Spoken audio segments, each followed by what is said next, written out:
Hey, so I'm gonna be teaching you a breakdance move called coffee grinder, and it's probably the simplest move you can find in breakdance, and it looks something like this.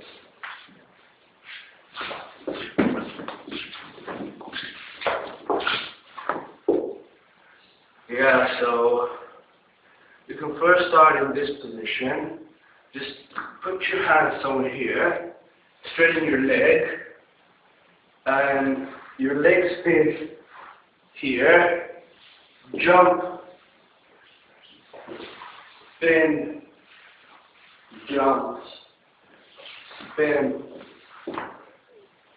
So just keep your leg all the time straight and jump over it.